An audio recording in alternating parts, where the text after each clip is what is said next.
I will first and foremost support the policy direction that the Honorable Minister, who has the oversight over the power sector generally, has talked about.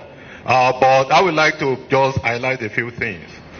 First, 85% of electricity consumers are not affected by the rate review. That's one. Secondly, the rate review that has taken place is pro-poor rate review. I can provide further explanation on that. But before I do that, the Honorable Minister mentioned one figure, which is correct. That prior to review, 67% of the cost of generation, transmission, and distribution was being subsidized by the government. And I want you to take the word generation, transmission, and distribution, because I will now provide another perspective. So I quoted the Honorable Minister first so that you don't report any contradiction. I want to provide another perspective to it. In January, the generation invoice was 240 billion to the DISCOs. DISCOs were only mandated to pay 24 billion. That is 10%. So that tells you that 90% of the generation cost, in this case, I didn't mention transmission and distribution so that you don't think that the figures are different. 90% of the generation cost was being borne by the government. Okay? And I think a lot has gone into discussion around how much it amounts to over a year. The Honorable Minister has also spoken to that. So with this, and out of that, now with the review, that means that about 50% of the generation cost will now still be subsidized by the government. Okay? So what that tells you, 90 minus 50, tells you that there is a reduction of about 40% by reducing the rate to the elites, practically. That means that 50% of Nigerian customers account for 40% subsidy on the generation cost. Now the government has said that, okay, this elite, because it's clear, the type of infrastructure, the sophistication of the infrastructure in Maitama is different from the sophistication of infrastructure in Yanyan. And the people living in areas like Maitama, Azokoro, and so on, Ikoyi of this world, they are richer than other people, and they have heavy energy consuming appliances. So that if you as a person or ordinary Nigerian consumes 1 kilowatt hour, let's say per day or over 1 hour, these people will consume multiples of that. That means that they benefit more from the subsidy. So now what we have done is to now say, okay, let the people that need this subsidy actually be the one to benefit. And the Honorable Minister has talked about some of the gains that will come if the government is relieved of this fiscal burden of about 1.4 trillion naira reduction. We have health, we have education, and we have what I said. Then we have investment need in the sector. And he has also talked about many technical things which we talked about previously, that we need to incentivize investment. If there is no path to recovery, nobody will come and invest. The pricing is essential. It may be painful at the beginning, but it will definitely be beneficial. So this subsidy that we've introduced, this subsidy reduction and the rate review we have introduced is pro-poor. I think that's important for me to point out. And the Honorable Minister has said something about compliance, because I know that's the question that has come up repeatedly. We are committed. NERC was limited in terms of its ability to enforce compliance in the last Electric Power Sector Reform Act. The previous act was a reform act. It was good to midwife the reform processes. there were two, if you read the act very well, that particular act, there are two places where enforcement by the regulator were mentioned. Enforcement by the regulator was mentioned. One is enforcement related to terms and conditions of license of any licensee.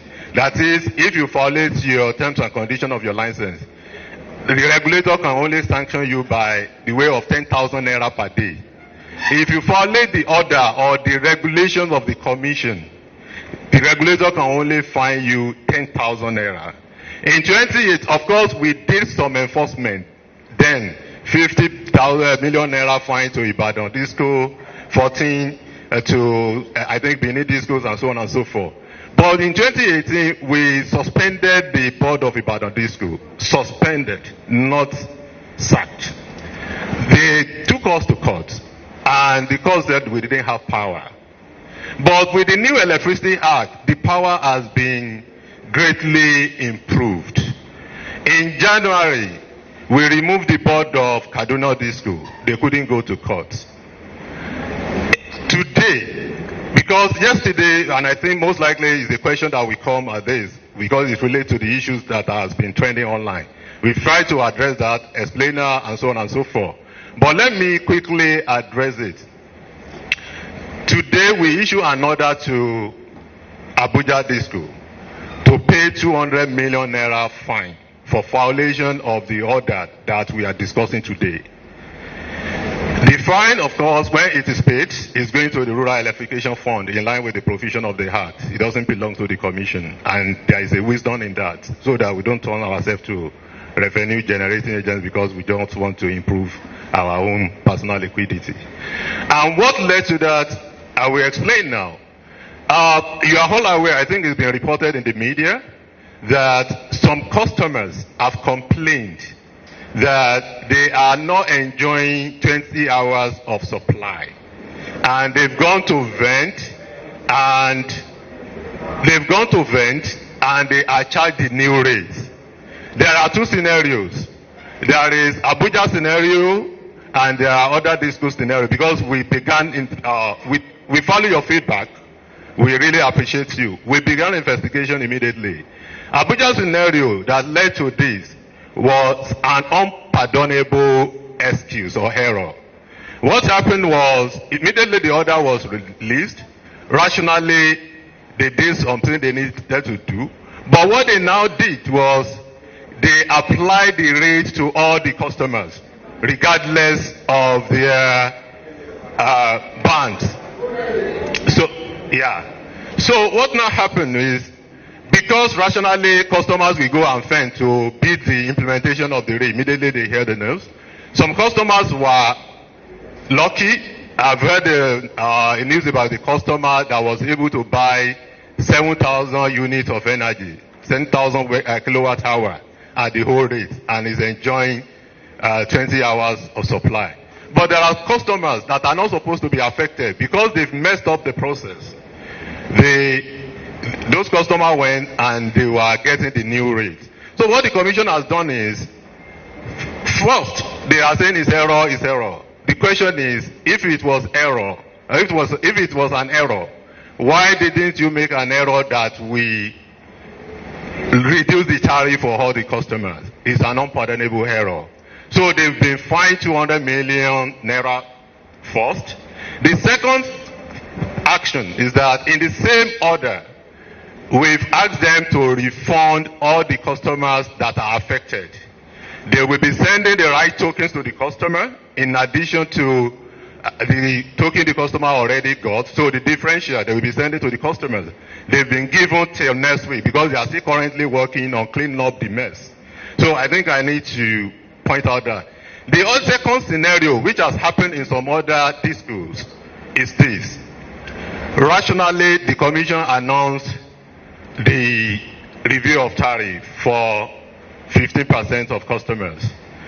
There are places that customers themselves, if they want to be truthful, they say that they are enjoying 20 hours. There are places that are not enjoying 20 hours and they are not affected by the rate. So for customers, we definitely rush rationally to go and fend and build the implementation just because before the disco starts. So that happened. Some were lucky, some were not lucky in some other disco. So what happened in some other disco is that because the non-band A customers, they are not affected, not much problem in that case, unlike Abuja. Because what the discos do was immediately the announcement was also made, they have 3 options. And I believe if we are rational, we also reason with them. One of the options they have is, the regulator has announced the price review. I'm sure customer will want to rush and beat the implementation. Let me protect my revenue, mitigate the revenue loss. 3 options are open. Shut down the platform until you effect the rate change. That will cause a serious chaos. Second option to them is limit the amount of energy a customer can vent so that you mitigate the effect. That also has its own implication. The third one will be that NERC say only by A are affected. Only by A customers are affected. Change and they had an existing band A customers, like the case of Abuja, or I can take the case of Ikeja. They have about 200 or thereabout band A feeders in the original one. So what they will do is change the tariff for all the band A feeders first, and begin to clean up the feeders, reduce the feeders that NERC has said, no, I only allow you 45 feeders. Now, take it out, take the other feeders out. So in the process of doing that, any customer that also goes to fend in that disco, and the customers was classified as band A before, will definitely be caught up by the higher rate. So on that note, I think I've tried as much as possible to explain, but we have also issued directives to all the discos, publish the feeders affected, communicate the customers, and any customers that have been caught up by this wrong application of bill, you have to refund them. And now we like to appeal to Nigerians that have been affected. Please keep your facts. If per chance any disco, your disco does not refund you, please contact NERC.